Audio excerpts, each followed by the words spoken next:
Welcome back to the Solway Cannons. If you're new here, where have you been?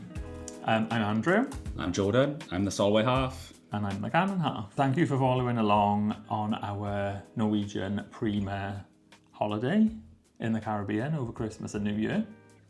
Today's video is all about a full review of the ship and our trip across the Caribbean.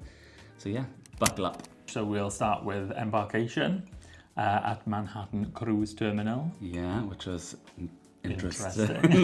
Then we'll look at the first impressions of the ship and the ship design. We'll go into the stateroom and how we managed to get a balcony stateroom for only paying a little bit more than an interior stateroom. Which was a surprise for me.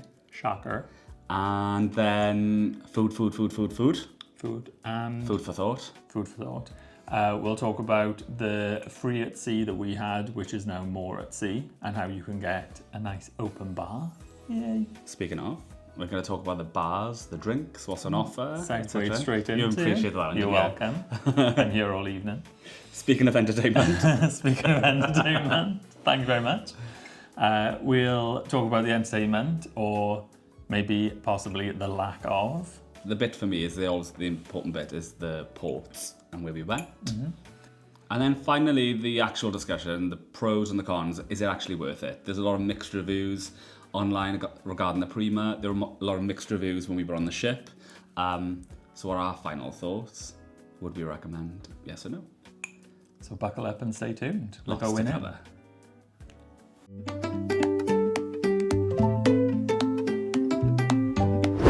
So our cruise journey started in New York at Manhattan Cruise Terminal. It was the first time, I think it was the first time, wasn't it? First time that we've been with Norwegian from America. Which was interesting. I think it was situational for the fact that it was the 21st of December. It had just literally snowed that evening.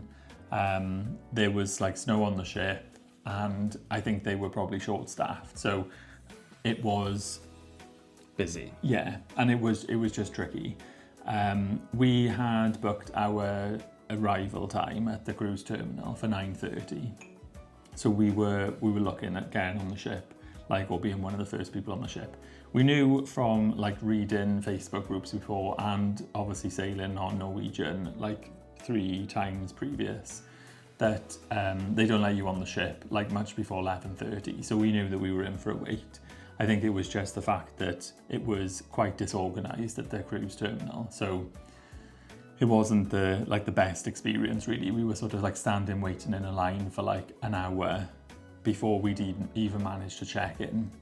Yeah, so we had those the big queues you kind of walk up and down in, and there was one person serving there, and they had to go through our visas, our passports, etc.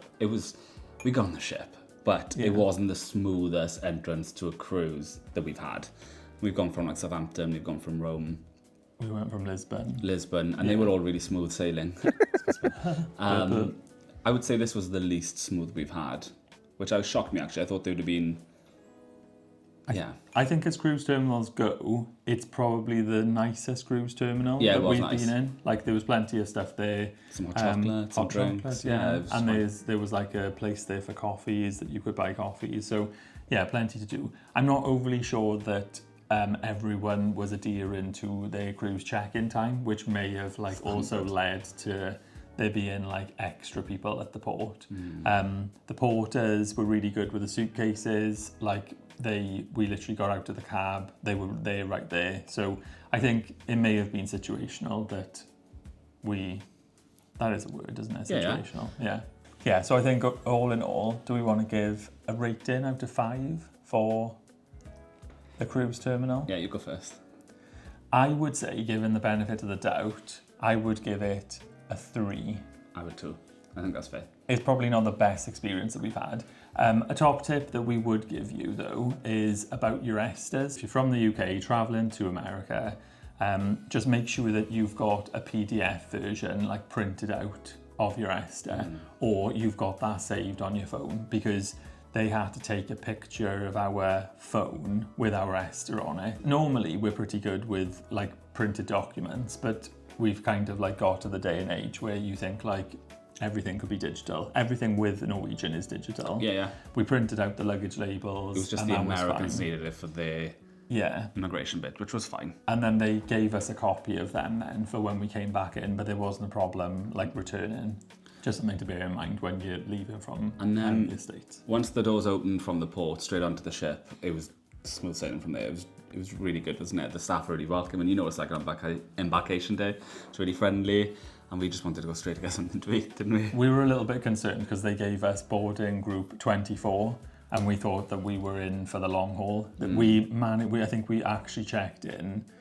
We were there at 9:30 when we managed to check in, I think, about 10:30, just after 10:30, and then we thought that we were in there for the long haul then. But they call boarding groups 5 at a time, and I don't know whether that's like a Manhattan cruise terminal thing or if it's a Norwegian thing, but we managed to get on the ship within sort of like another half an hour. So I think by 11:15 we were actually getting on the ship and walking on. However, drum roll. However, leaving the port from New York and sailing out of New York was pretty magical, especially when there was snow on the boat. There was snow in New York. Obviously, you get the full skyline. You see the skyline everywhere on the TV. We've done it by a helicopter, but doing it on the ship was really, really quite exciting. It was quite nice, wasn't it? Yeah, it was a great experience. If you ever managed to sail out to New York, certainly out of Manhattan Cruise Terminal, because there's another cruise terminal further down, but if you get out of Manhattan Cruise Terminal, there is, it was just a very special sight, wasn't it, just to leave there.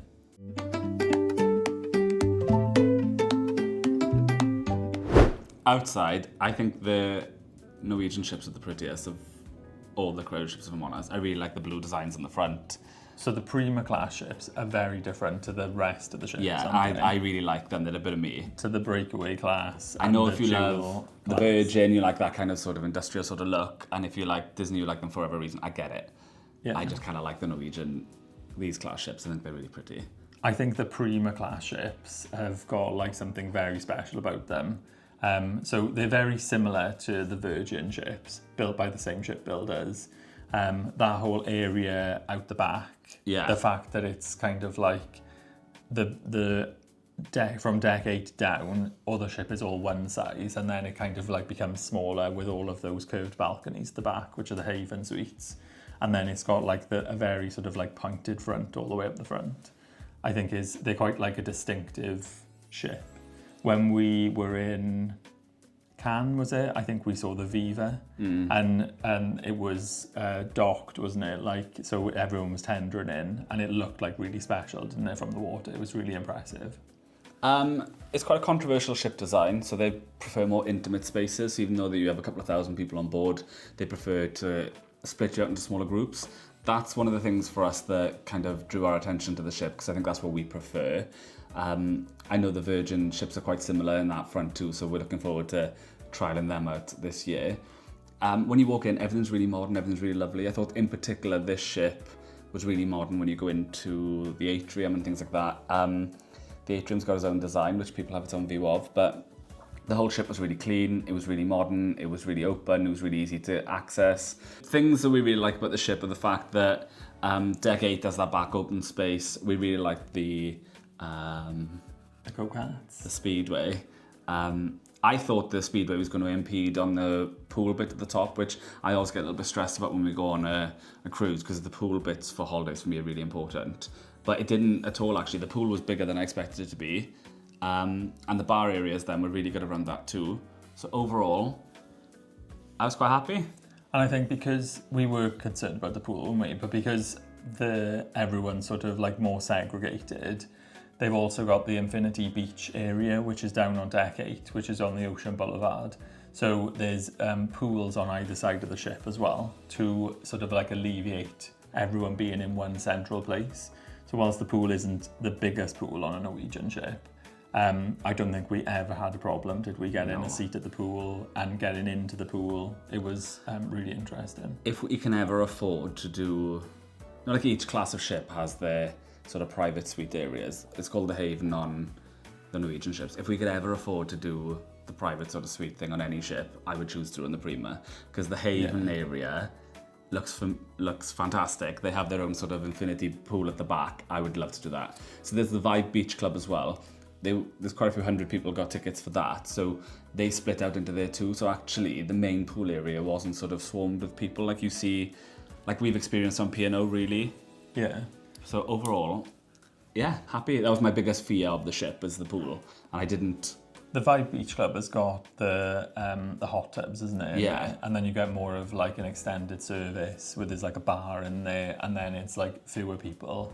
A couple that we knew were in the Vibe Beach Club, and they said the service was really good. So it was a bit more of an individual service. They knew them by name very quickly, so they knew if there were people in there that shouldn't have been in there. And then it was a adult only, personalised wasn't service. Adult only, Yeah, so that was a win. I think if we had the money, I think I would have paid for that. It looked Yeah, really good. I don't think it's cheap, is it? I think I want to say it's like upwards of like £400, I think. $400, yeah. Or per person. Yeah, I think so, yeah. It does look beautiful though. When you can see the view over it, it's lovely, isn't it? It is really nice, yeah.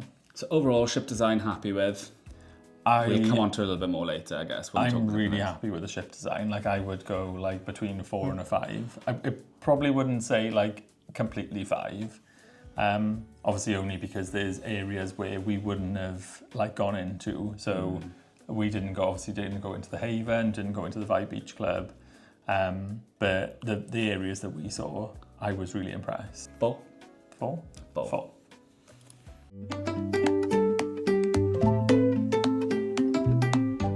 Let's talk about the staterooms and the upgrade bidding. For those of you who saw our last video, I had a little bit of a surprise when we got on the ship. We've had the discussion before whether we should do a balcony or whether we should do an inside cabin. I agreed to the inside cabin and we agreed to bid. Do you want to talk about the bidding process? So the main reason, though, just to clarify that first, is that the balcony was an extra £1,200 each more expensive. We booked direct with Norwegian, and even the cruise consultant couldn't understand why it was so much more expensive and thought that the price was wrong and had to go and double check that the price was correct. So basically we had managed to get the cruise for I think you want to be included, yeah? We had managed to get the price lower than what we would have expected for a Christmas cruise anyway. But we didn't really want to expend like another £1,200 just on a balcony. Like, it didn't make sense. So we had said that we would bid on the upgrade programme to be able to get a better stateroom. So we decided that we would bid on everything above an interior cabin. So on Norwegian, it would be a sea view, a balcony, which is what we ended up with, or a club balcony suite, which is a slightly larger balcony, but it also has additional benefits that come with that room as well. So I think in total, we had bid for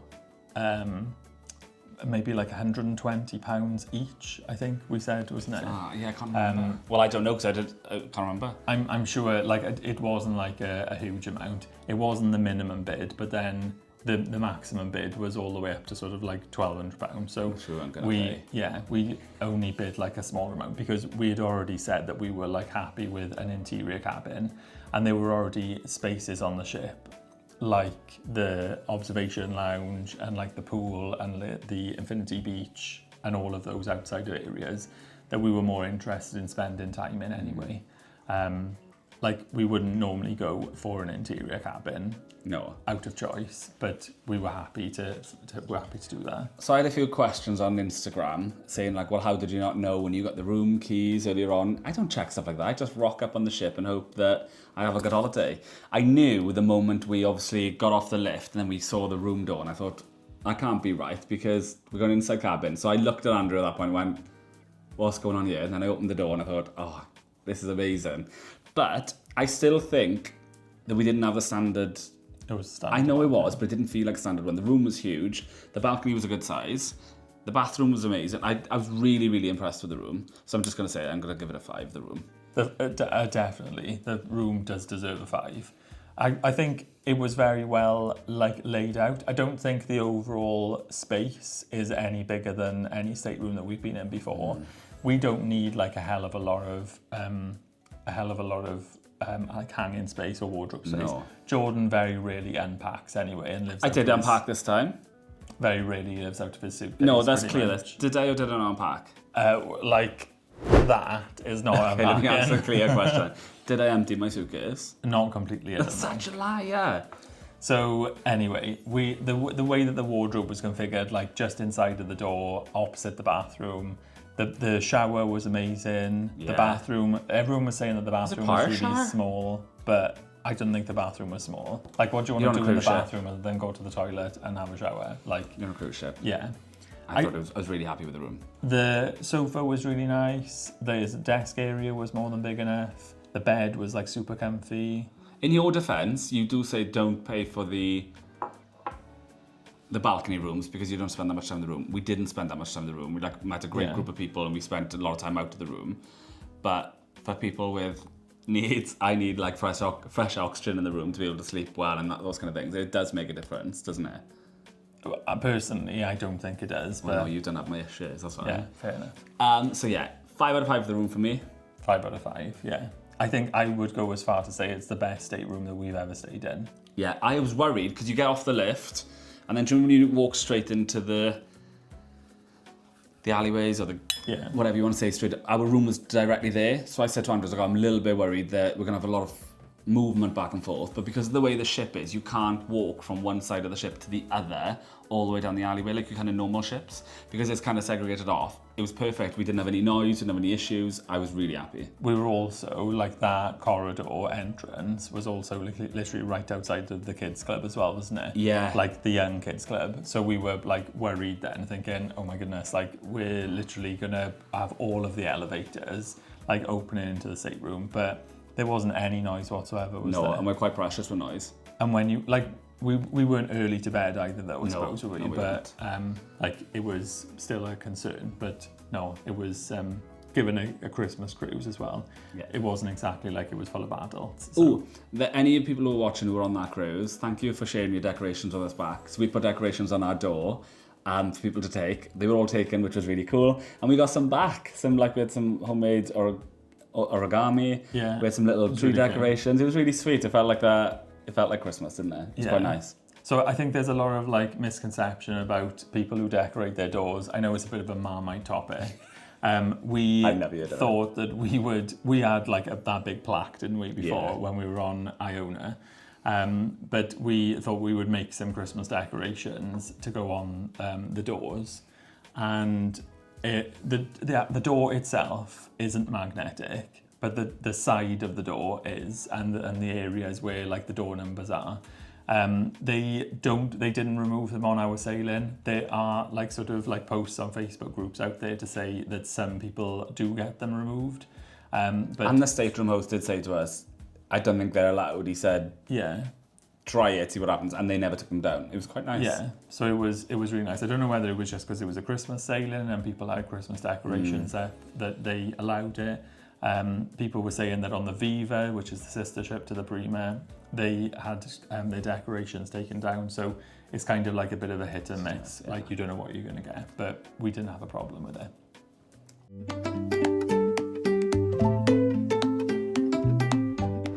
Which is really important when you're going on a cruise. You're paying a lot of money. Absolutely. Food and drink need to be right. I came off the ship a stone heavier, so say what you want about that. That wasn't anything to do with the food, that was the alcohol, thank you. Yeah, it was. Yeah, it was. That's stay that for the next topic. So Prima has 2 main dining rooms, which is Hudson's on deck 7 and the Commodore room on deck 6. They are wildly different, but serve exactly the same menu.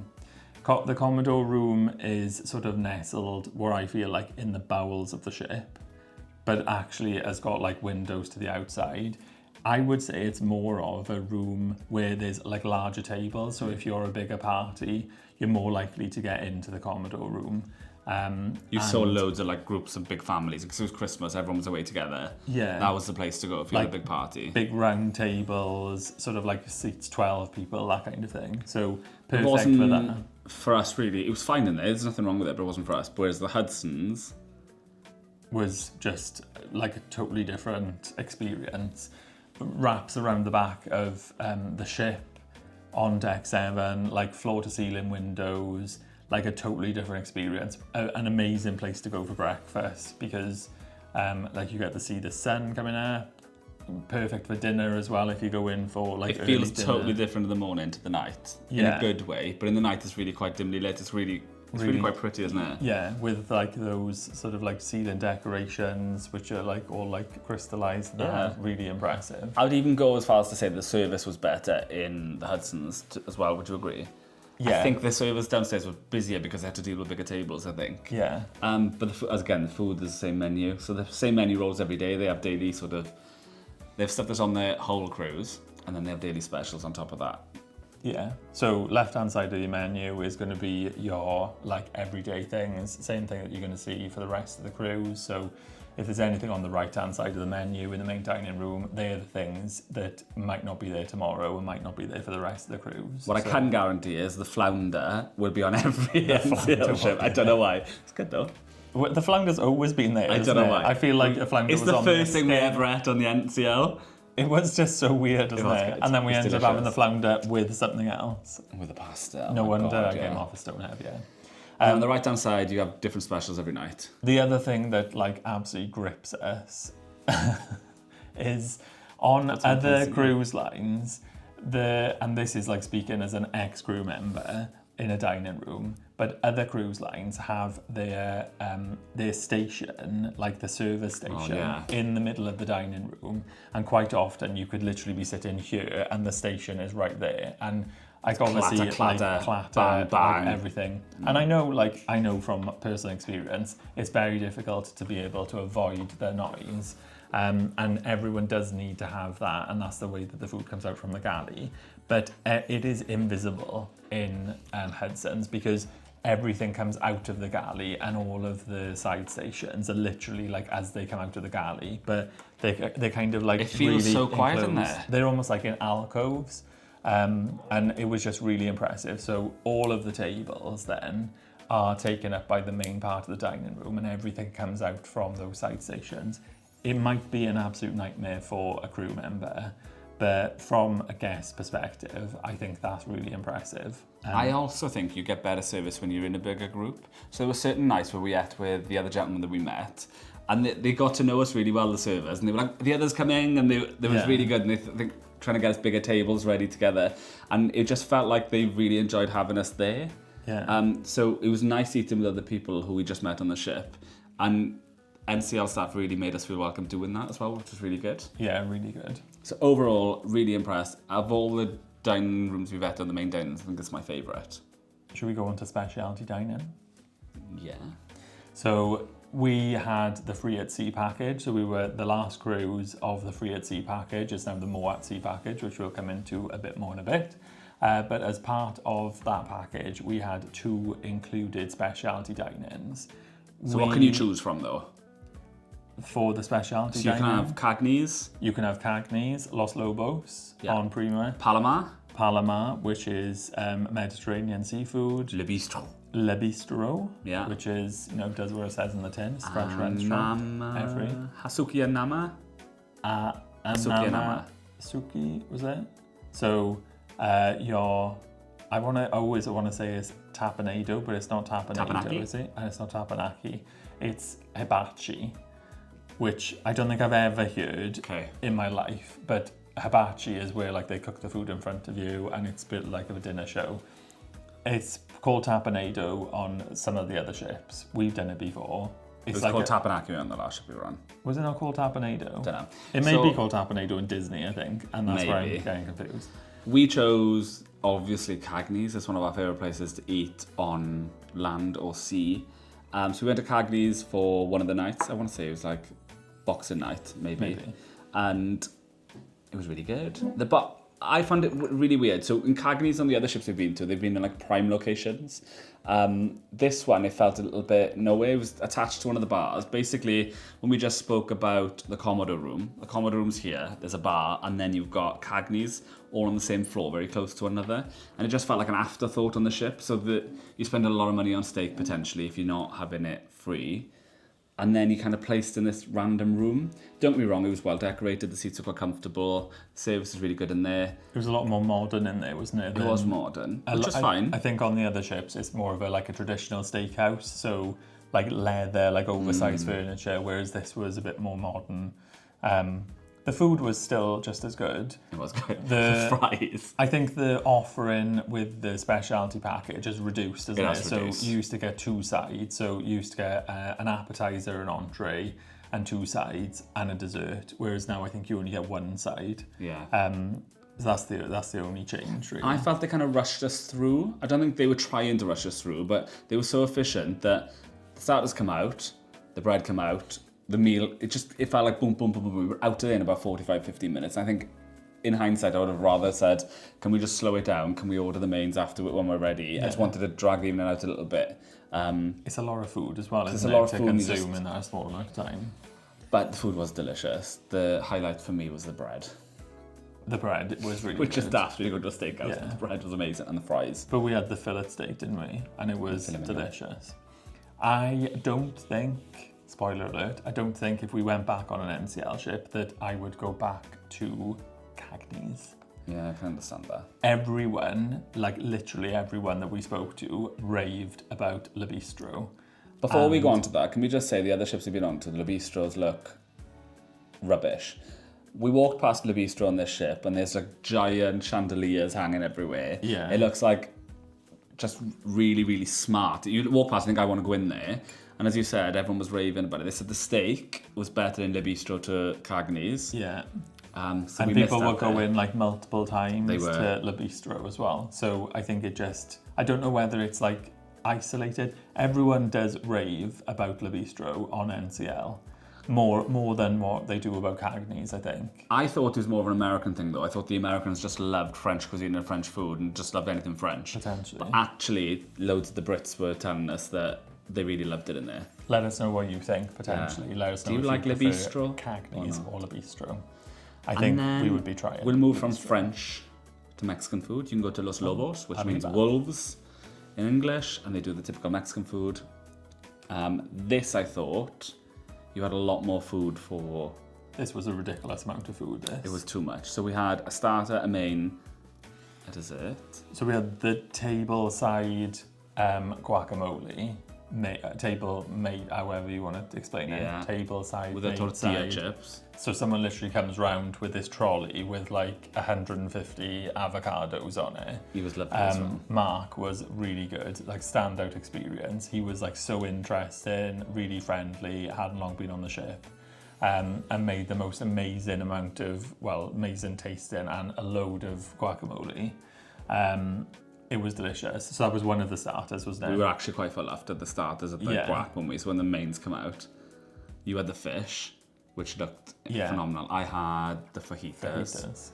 So we had tacos to start alongside the guacamole, which was really good. And Los Lobos is located on deck 8, so they have part of the restaurant that sits on the waterfront as well, so you get to be able to eat outside. Which we did. Which was really nice, wasn't it? It was getting a little bit cold, wasn't it? Because we were heading back, were we then to New York at that point in time? Fire. So we had the margaritas as well. Different They were margaritas keeping us there. warm. So you had the classic margarita. I had the strawberry margaritas. But you can have them frozen too. Definitely order the frozen ones. They're the best. Also, those glasses were amazing. I know, they were good. I think I managed to drink 5 margaritas.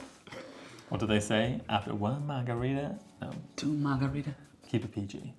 Oh, I don't know what the rest of that song is to know. Yeah, I think it's like Sorry. rude. And then you've got, we'll rate them at the end, but we've got Palomar next. What is Palomar? Palomar is Mediterranean seafood. So a couple of the people that we were meeting up with were, they went there, didn't they? They said that it was really nice. Is it more posh It was really food? good. I don't know. I don't know either. I'm not sure really. We did see, they've got like sort of an inside-outside vibe as well. It's up on deck 17 by the pool, isn't it? We don't know. We didn't really go in there. We haven't seen that much about it. The people who did go in there said it was okay, it was fine, nothing to write home about, but they enjoyed it. But there was a lot of raving for Le Bistro. Yeah. And then we wanted to try the sushi. and the Japanese bar. Yeah. And we just ran out of time. We We just were ran actually out going to of pay time. for that. We wanted to try it out. Yeah. But we were just so busy every night. But that's fine. But the food looked amazing there, and it's all freshly made. Top tip, if you go there in the day, you can pick up your board games and your daily puzzles and stuff, so... Yeah, especially good for a sea day. Overall then, do you want to give us a... I just think one thing we've missed out, which we never go to, but everyone again says that it's really good, What have we said? is Food Republic, which is kind of like where you can order food off like a tablet, and it's kind of like small plates, so a bit more like tapas style Mediterranean. I think that's food. why I was confusing with Palomar. Oh, right, yeah. Okay, sorry. So, yeah, and a lot of people were saying really good things about that. Again, we haven't tried it, so we can't speak about it. Also, how have we forgotten? Like, don't go into ratings until we talk about Indulge Food Hall. Like, how can we forget Indulge? Well, we Literally forgot spent- Indulge because we're not on speciality dining. Well, yeah, but we've gone main dining room, specialty, Wow, and you're then leave the best interrupting. till last. Okay, let's do Indulge. Indulge Food Hall was the thing that I was literally looking forward to the most.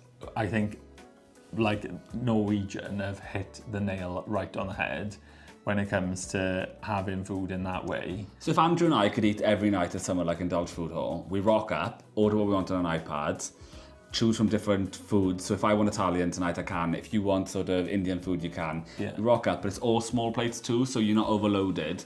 And then pick what you want. It arrives when it's ready. Also bar service there. Yeah. Inside, outside. I would highly recommend the Indian food. The Indian food was outstanding. But Delicious. we did get addicted to the guacamole and chips as well. Yeah. So it kind of turned into a bit of a starter. So we would like get ready and then go there for a drink and have the guacamole.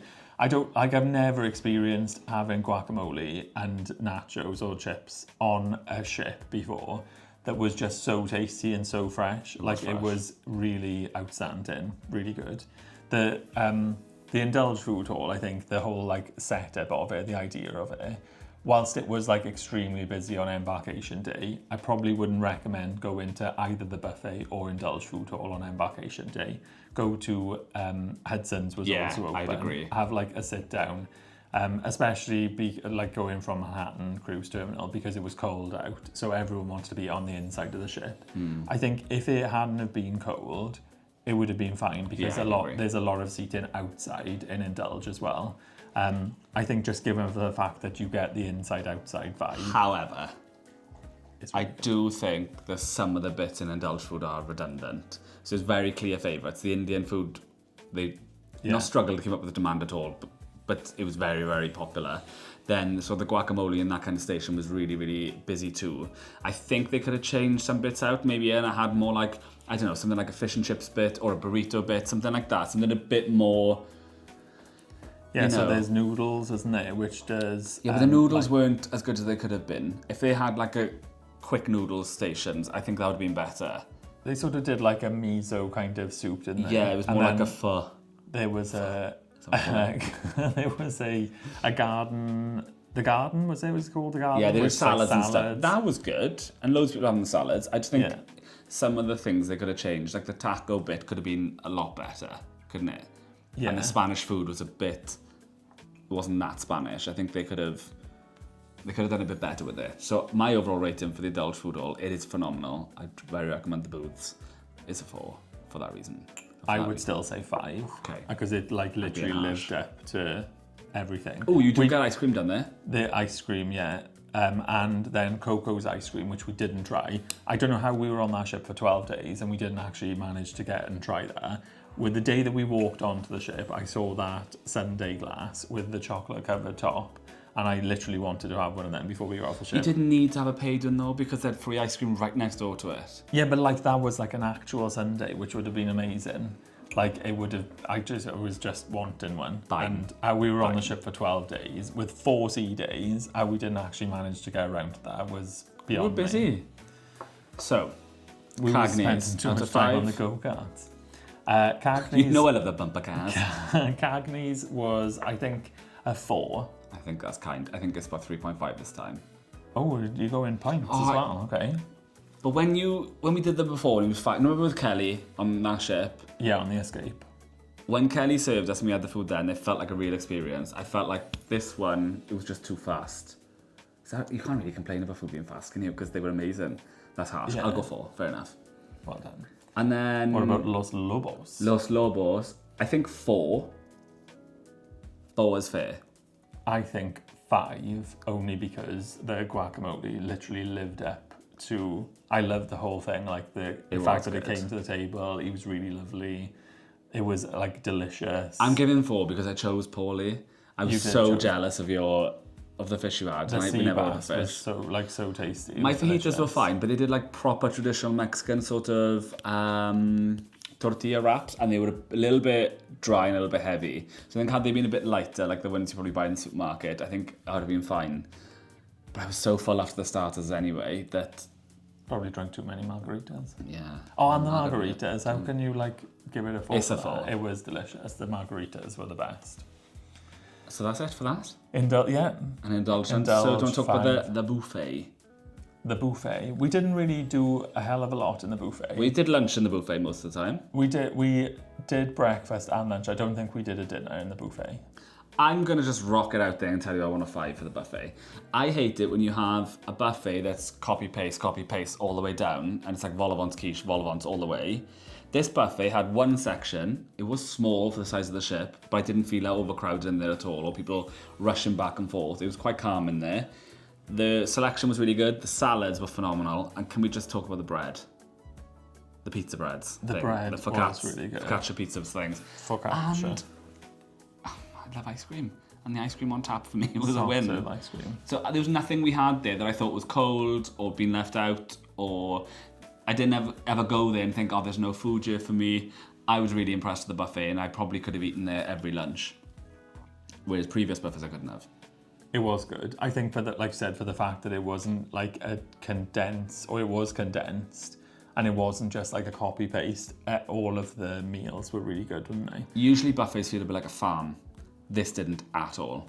I think it was really good that they had the grill part as well. Yeah, so if you go end. all the way down the back of the ship, at the very end, there was like another sort of like smaller section. Like it was really small, but stayed open after the buffet closed. So it had like things like hot dogs, burgers, chips, but also salads. like stayed open like between, I want to say like between 11 and 12, like for breakfast, when they were changing the buffet over for lunch. So there was always something going on there.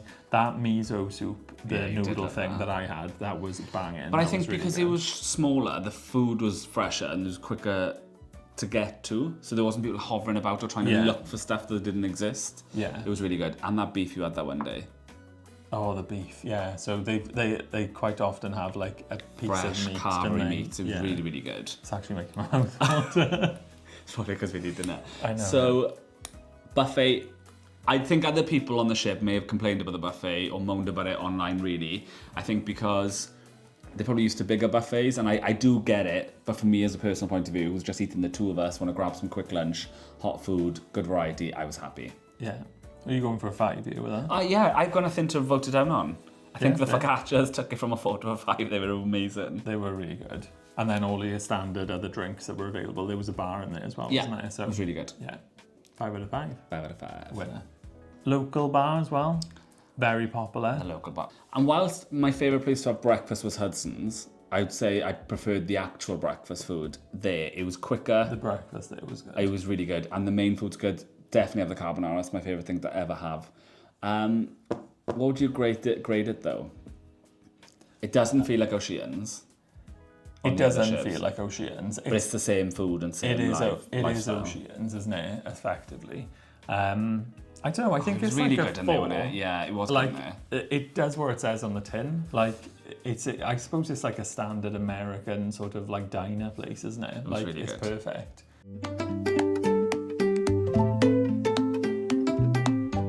So you may have known this as Free at Sea. What's with the voice? I don't know. I just thought I'd start doing that. So it used to be called Free at Sea, which was basically like an extra package. Now, this is going to vary dependent on if you are in the UK or if you're in the US. So for UK people who are watching it, Free at sea, or now more at sea, is an additional extra, which is you can add on to your sailing, which gives you a couple of different things, or a few different things. It gives you 2 specialty dining options. It gives you the open bar. It gives you a shore excursion credit, which is usually $50. And then it gives you, if you're sailing with more than 2 of you, it's including the 3rd and 4th guest as well on the sailings. If you're in the States, this is a free add-on. However, I believe the way that it works, from speaking to other guests who have sailed from the US, the way that it works is you pay the gratuities on the drinks that you buy. So I think the way it's done differently in the UK, because we're not used to paying for gratuities or paying a gratuity on a beverage. Whereas in the States, obviously you are. So instead of paying an amount up front, then it is, we pay it up front and you pay it at the time. Do you know the people we were sailing with, or some people had more than 2 specialty dine-ins because they were at different levels. So does that go up in each level again? Yeah, so that's dependent on the like the reward level, or the latitude reward level that you are. So the higher that you go up the rewards, the more specialty dinings you get. But with more at sea, you get the 2 specialty dinings. Because the one couple we were with had 6. Yeah, they were like specialty dining all over the place. They were, weren't they? but they actually went back and forth to Le Bistro, didn't they? Yeah. Because they really enjoyed it. And that's why we knew that Le Bistro was a 10-10. It is one of the reasons why we picked NCL when we first started looking at cruising, because I kind of like the old traditional sort of all-inclusive holidays. Just, you know what you're paying for. There's no hidden costs. I like going on holiday, paying up front what I need to pay, and then not having to worry about finances when I'm out there. So I know when we first looked at cruising, that was one reason we chose NCL. So I do think that the more at sea, or the free at sea offer, is really good. More at sea costs between £149 and £199, dependent on the offer that's on at any point in time. It could, this is obviously at the point of recording, but it could be even more than that now. Well, I think that's worth it. We paid £149 for the free at sea when we were going, because there was an offer on. But I would say it is 100% worth it. It's a lot cheaper than any beverage package that you would buy. Even like soda packages on Royal Caribbean that we were looking at were like costing that amount of money. Yeah. And like the drinks packages on P&O were like hundreds of pounds, weren't they? Like a couple of hundreds of pounds. Yeah, we actually didn't do the drinks package on the last P&O for that reason. No, because it just wasn't worth it. Like, you're better off just going with NCL. Well, you get so much more though, don't you? It is kind of like the clues in the title. You do get more at sea for just paying that little bit extra. Which links us really swiftly and easily into the drinks and the bars and stuff on the ship.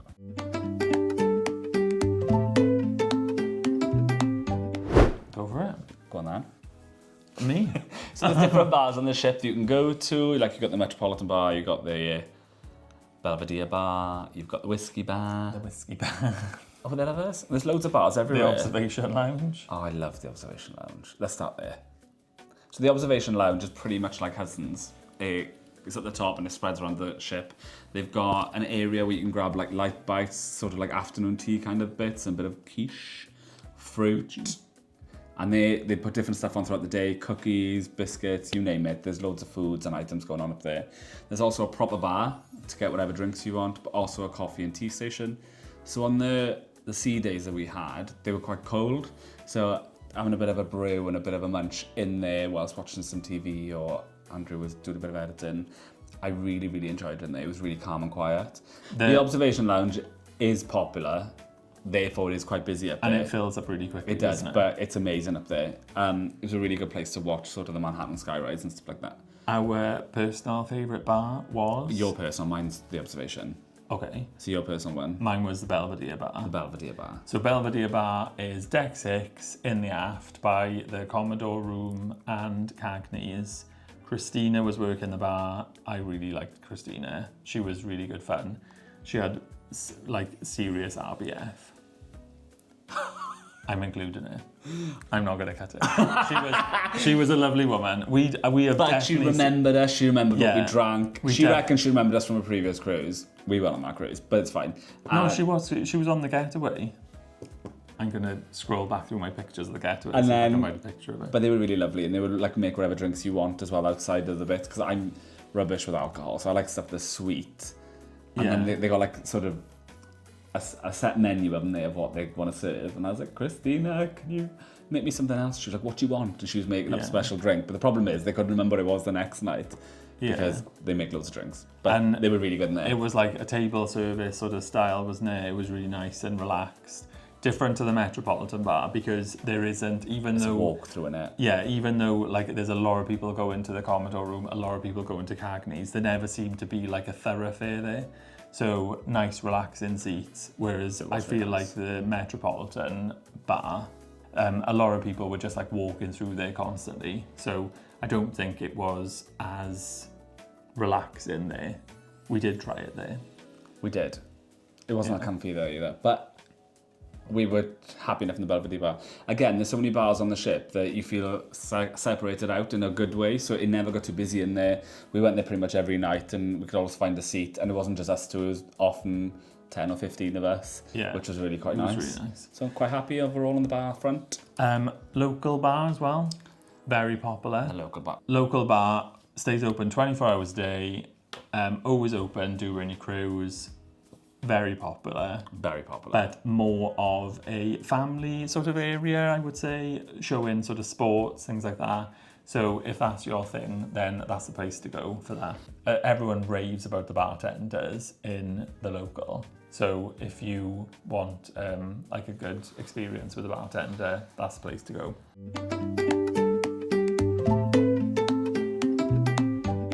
I think it's fair to say the NCL has always been known for its entertainment. They're sort of West End shows. They have repeat shows throughout the cruise, which is really good. In previous NCLs, we've always been really happy with the shows, and actually there's been a wide variety. Disclaimer, this one was naff. Wow. So the Donna Summer show, which I wasn't really looking forward to anyway, was cancelled, which I think is appalling. I was looking forward to the Donna Summer show. Yeah, but at least it would have been a show. They cancelled it, but they didn't replace it with anything. So in my opinion, that's a bit poor. They cancelled it sort of like 2 or 3 weeks before the sailing as well, didn't they? Which wasn't like the best. Like, don't rave about having excellent entertainment. Don't rave about having West End shows and then not have one. Like, I appreciate it's not your fault if the staff are falling ill. There's loads of reasons why it could have fallen through the floor. But you're a big company, sort it out. So I'm not very happy about that. Very harsh. The other stuff they did though, Burn the Floor, we've discussed that as naff. Some people really love it, and I think it's good for the people who love it. I'm on the other side of that. But the magicians generally, you feel what you want to feel about the magicians, but this guy was really, really good, wasn't he? I can't remember his name, but the magician on... He was that good, I remembered him like that. No, I don't remember names very well, which is poor for a teacher, but... He's the only magician I think I've ever watched and gone, that was hilarious, and that was really good. It wasn't just magic though, was it? Like, he got like kids up on the stage. He was brilliant. And it was like really entertaining. It was good. entertaining. Burn the Floor, for those of you who haven't seen our vlog and just wanted to watch this, let's give you some context. So it is a Latin dance thing. Sort of like singing, and sort of there's a band. It is very heavily dance. To be fair, this Burn the Floor was better than the other Burn the Floors we've seen because the stage was better prepped for it and it was designed for it. It's sort of like Cuban, that kind of thing, isn't it? Like, I'm not If you love sure. dancing, it's awesome. Yeah, I'm not But sure. once you've seen someone being twirled around 3 times, it's like... And it went on for like 45 minutes. Yeah. I think we stuck it for like about half an hour, didn't we? What I do like about NCL though is the random stuff they do. So do you know when they do like sort of the partner games or the Deal or No Deal, or... What was the main one we saw? Price is Right? Price is Right. The Price is Right. That was incredible. And being in an audience full of American people is even better because they're much more lively, they're much more fun, they're much more engaged. You know, Brits are quite, contained. Yeah. So doing that with Americans was really good fun. I could have watched that a couple of times because it would have been different every time. It was good, yeah. the cast that were doing that, like the onboard cast, were really good. The singing was outstanding. So we also saw Rumours, which was outstanding. Really good. So we have always tried to get in to see Rumours in Sid Norman's Poorhouse on the other ships, and have always failed because Sid Norman's Poorhouse is very small and intimate, and I think that's why it's so popular, is because it's like a small venue and you feel like immersed in the entertainment in it. It's exactly the same on the Prima. Sid Norman's Poorhouse is there. Improv at Sea is opposite as well. So Improv at Sea is where the comedy is, and then Sid Norman's is the like sort of the band and things like that in there.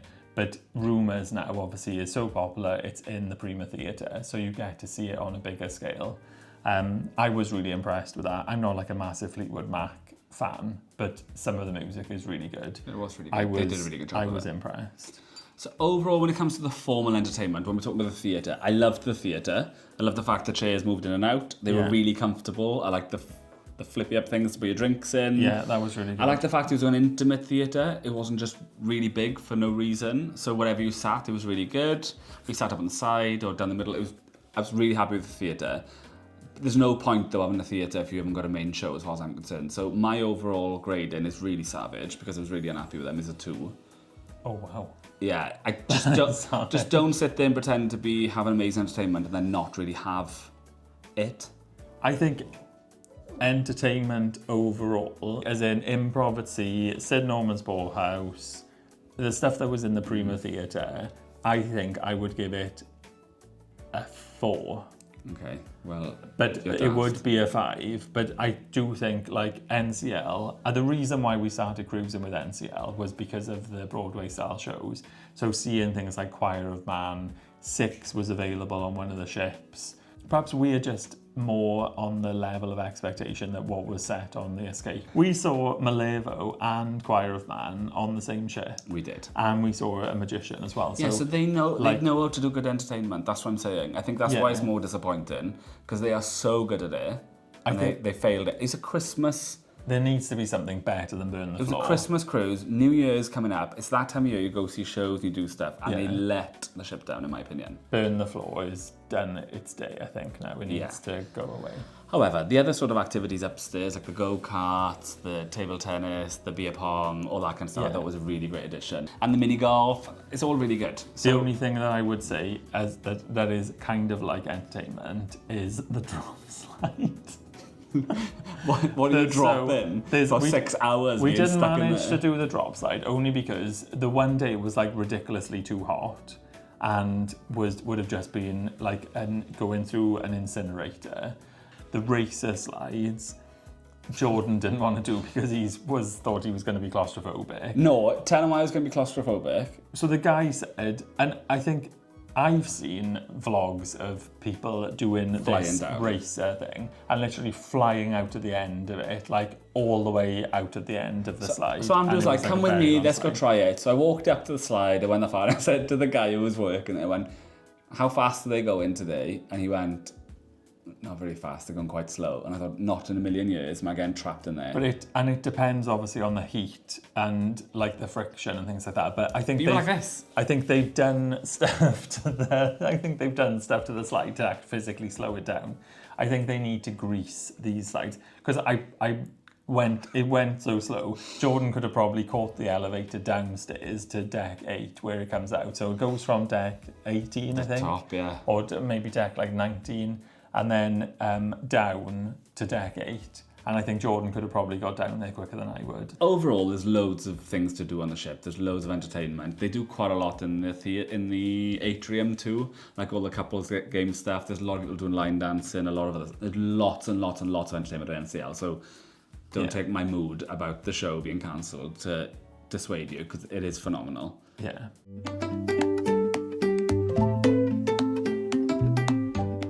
I was really happy with the show excursions for all of these on this one. The best part about the ports for me this time was the fact none of them had a tender. Yeah. Can't stand a tender port, gets my nerves. All of them are quickly on. You got straight into the areas you wanted to go. Puerto Rico, in my opinion, was phenomenal. I liked the Dominican Republic sort of Taino Bay. That was good. Scary if you go outside. I really liked when we went up to Paradise Point. Yeah, that was good. That was good.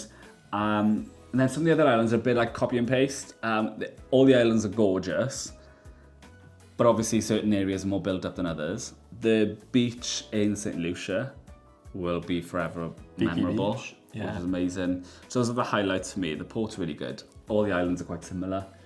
Some are more built up than others, but generally the Caribbean's a lovely place to go. I do wish that we did more excursions I do. when we were on the ship, only because with the more at sea or the free at sea, you do get that $50 excursion credit for the first guest. So things like when we did Paradise Point, technically we did like almost like a buy one get one free with that because it was $29 and the one was completely free. We just paid the $29 for the second one. So it does work out to be a lot cheaper to book it with NCL. Also, you're guaranteed, like if you don't get back to the ship before the ship is due to leave, if you're on an NCL excursion, they're not going to leave without you.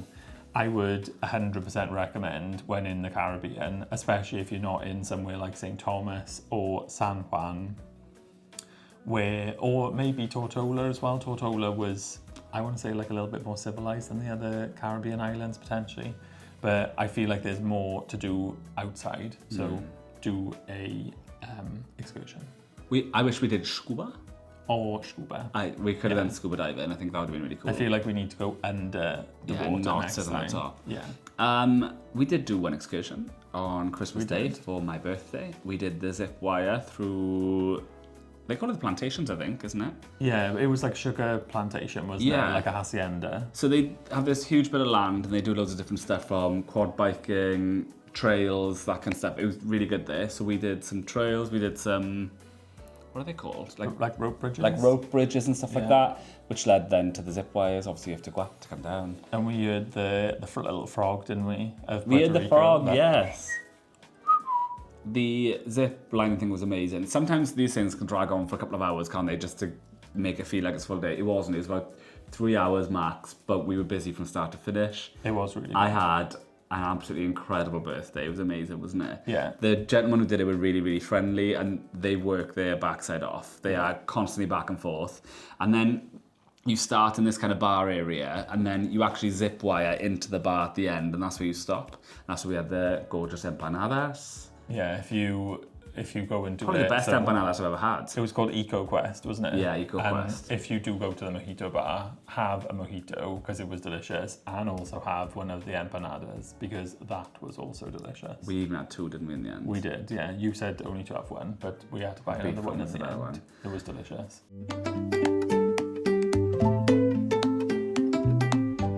Pros, cons, ship design. What are we thinking? Let's round this mother up.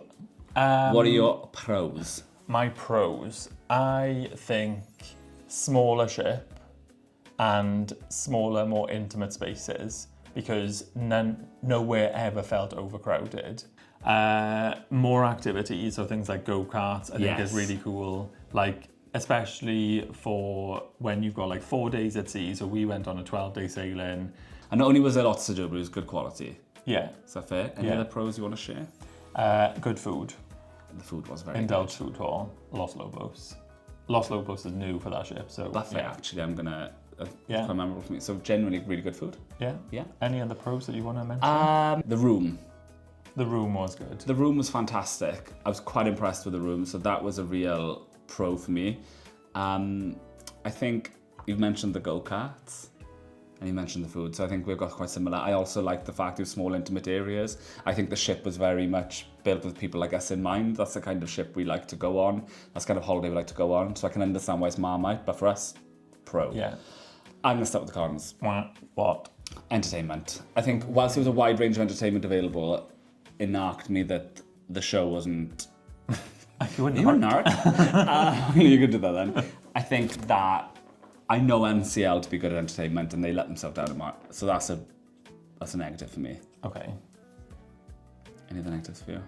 I don't know. Or cons? I don't know whether... I don't think I can... I'd like a really amazing experience. It was one of the best times we've done actually, wasn't it? Yeah. I think I do a lot of the research of like holidays and I'm like, will obsess over like YouTube videos, obsess over like Facebook groups, and I think everything sort of was like up to my expectation. I really like enjoyed the atrium. I actually thought it was better than I expected, the Yeah. whole ship. I was really worried about the pool area. Yeah. And I wasn't disappointed. I thought it was really, really good.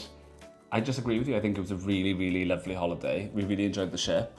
I think there was like the right balance of like areas. So like the Haven took up the right amount of area, like the Vibe Beach Club. Like didn't feel like you need to have to, like on a lot of other cruise ships, if you feel like you have to pay extra constantly to like, you get like nickel and dined constantly. Whereas I don't think you do on that ship. I wouldn't really recommend impressed. the ship for a cold weather place. It's definitely a hot weather sort of ship, isn't it? Yeah. Whilst all the rooms are amazing, I think everyone being inside would have, yeah, in the smaller areas probably may not work. But for us, Yeah. I was very happy with the holiday. Yeah, I would certainly be interested on sailing on another Prima class ship. 100%, So the Viva. The Viva or the Aqua The or the Aqua. Luna when it comes out. Yeah. Very exciting. So overall, I would say out of 5, I would say 4. I'm going to say 5 for me, even though I've moaned about the entertainment. You've just like ripped it to shreds. Well, I've ripped one bit to shreds. The whole ship for me was a really, really enjoyable holiday. I had a very, very excellent Christmas and New Year, and the only thing that would knock me was the entertainment. I think had there been a Broadway style show on there, you would have struggled to get me off that ship. Fair enough. But so I'll go with 4. Even if the Donna Summer, I've never seen the Donna Summer musical, but if that had been on there, I would have given it a 5. So there you've got it. From the Solway Canon. Is coming up to a wrap. So huge thank you for watching. Have you been on the Prima though? Have you experienced it? What are your thoughts? You probably disagree with us or probably agree with some bits. Let us know in the comments. I will be ticking and liking. Definitely let us know what you think. And just want to say a huge thank you for watching us moan for an hour. Yeah. And if you've made it all the way to however long this vlog is going to be, and sorry. you're not a subscriber, like, what's going on? Like, please give us a subscribe. You don't have to, obviously, but it does help our little channel grow. And also give us a thumbs up if you've enjoyed the video. You can also give us a thumbs down if you didn't enjoy the video, but I very much doubt that you would have got all the way down here and not enjoyed it. And then if you want to see some other sort of content from us, we're also on other platforms, so check out our social media fronts like Instagram and TikTok. You'll probably see a little bit more casual humour from us and a bit more daily life. Bye for now. Adios.